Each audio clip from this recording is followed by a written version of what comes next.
آپ ہماری just click کی نئی ویڈیو سے محظوظ ہونے جا رہے ہیں، مگر اس سے پہلے اگر آپ نے ہمارا چینل سبسکرائب نہیں کیا ہے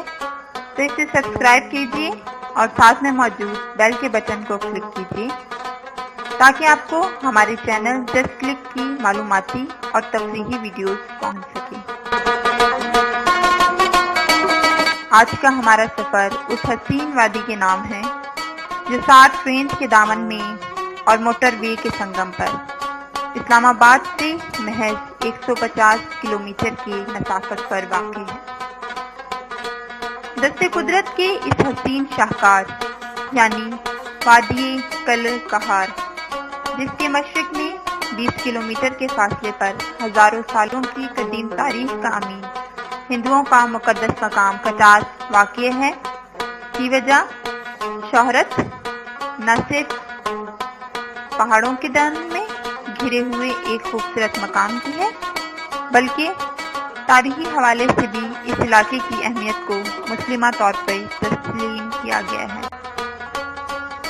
یہ ایک مستند تاریخی حقیقت ہے کہ ہندوستان میں آنے والے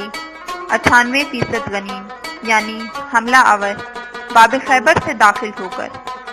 ڈھوک پٹھان پنڈی غیب سے ہوتے ہوئے براستہ کلر کہار یا بھون، جسے قدیم زمانے میں بھون راج بھی کہا جاتا تھا، سے نکل کر پانی پت کے میدان کا رخ کرتے ہیں۔ 1526 میں پہلا مغل بادشاہ ظہیر الدین بابر ہندوستان پر حملہ آور ہوا تو کلر کہار کے قریب پہنچ کر اس نے اپنی کتاب تذکرہ بابر میں ان الفاظ میں وادی کلر کہار کا ذکر کیا کہ جب ہم اس سبز و شاداب وادی میں پہنچے تو یہاں کچھ دن ٹھہرنے کا فیصلہ کیا، اور ان کے اپنے الفاظ کے مطابق ای وادی کلر کہار از ای بچہ کشمیر از۔ شہنشاہ بابر نے کلر کہار میں اپنی چند روز قیام کے دوران آرمی کو تخت بابری کا حکم دیا، جو کہ آج خطر کی ایک سیل کی صورت پولیس محکمے کے ریسٹ ہاؤس کے شمال جانب باغ سپا میں تاریخ سے دلچسپی رکھنے والوں کے لیے کسی اثاثے سے کم نہیں۔ یاد رہے کہ کلر کہار میں موجود یہ وسیع اور عریض باغ بھی شہنشاہ ہندوستان ظہیر الدین بابر کے حکم پر تعمیر کیا گیا تھا، جس میں نہ صرف بہتے چشمے دیکھنے والی آنکھوں کو ٹھنڈک بخشتے ہیں بلکہ اس میں لوکات، انار، کیلے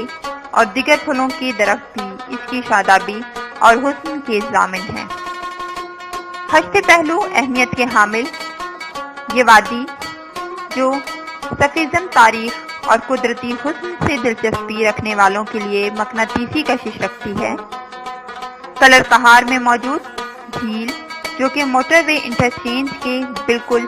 پہلو میں واقع ہے، کلر کہار کا ایک انتہائی قابل دید مقام ہے۔ حکومت پاکستان نے سیاحوں کی دلچسپی کے لیے اس جھیل کے کنارے نہ صرف خوبصورت اور پرتعیش ہوٹل کا انتظام کرتے ہوئے وہاں پر آنے والی تفریح کی خاطر مختلف جھولوں سے اس وادی کے حسن میں اضافہ کیا ہے، بلکہ جھیل پر کشتی رانی کی سہولت بھی دیتے ہوئے آنے والوں کے لیے مزید کشش بھی پیدا کی ہے۔ جھیل کے جنوبی جانب مختلف پہاڑوں کے دامن اور ہوا کی لہروں میں جھولتے مختلف پھلوں کے باغات نگاہ حسن شناس کو خوبصورت نظاروں سے لطف اندوز کرتے ہیں۔ باغ صفا کی جنوبی طرف پہاڑ کی چوٹی پر معروف صوفی بزرگ حضرت سکی ہو کا مزار بھی ہے، جو کہ تاریخی روایات کے مطابق حضرت پیران پیر عبد القادر جیلانی رحمت اللہ علیہ کی اولاد میں سے ہیں۔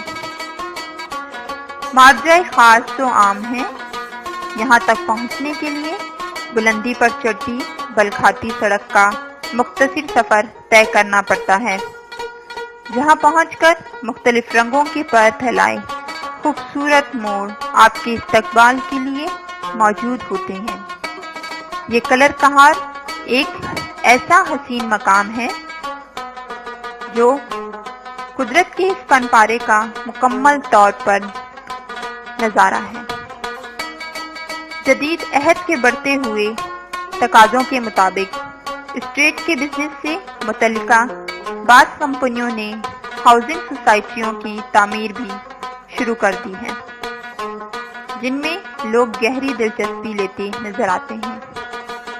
اگر تحصیل کلر کہار انٹرچینج سے نکل کر شرق کی جانب چوشادن شاہ کی طرف قدم بڑھائیں تو محض چند پھلانگ کے فاصلے پر سڑک کی دائیں جانب معروف صوفی بزرگ حضرت بابا شیخ فرید الدین گنج بخش شکر کا وہ چشمہ ہے جو صدیوں سے جاری و ساری، بلکہ وہیں پہاڑ کی چوٹی پر جہاں پر ایک دشوار گزار راستے کے ذریعے ہی پہنچا جا سکتا ہے۔ بابا فرید کی مشہور زمانہ گوف یعنی غار بھی موجود ہے، جس کے متعلق یہ روایت عام ہے کہ آپ نے یہاں سے راستہ مانگا جو کہ اس پہاڑ نے دے دیا، اور وہ راستہ آج بھی پہاڑ کے دونوں جانب موجود ہے۔ یہ دنیا کا وہ علاقہ ہے جس میں قدم قدم پر ہزاروں سالہ قدیم انسانی تاریخ دفن ہے، لیکن شاد افسوس کہ ہم وقت اور جگہ کی تنگی کی بدولت اس کی تفصیلات میں جاننے سے قاصر ہیں۔ امید کرتے ہیں آپ کو ہماری ویڈیو ضرور پسند آئی ہوگی۔ مزید تفریحی اور تاریخی ویڈیوز دیکھنے کے لیے لائک اور کمنٹ کرتے رہیں اور اپنے دوستوں کے ساتھ بھی شیئر کریں۔ شکریہ۔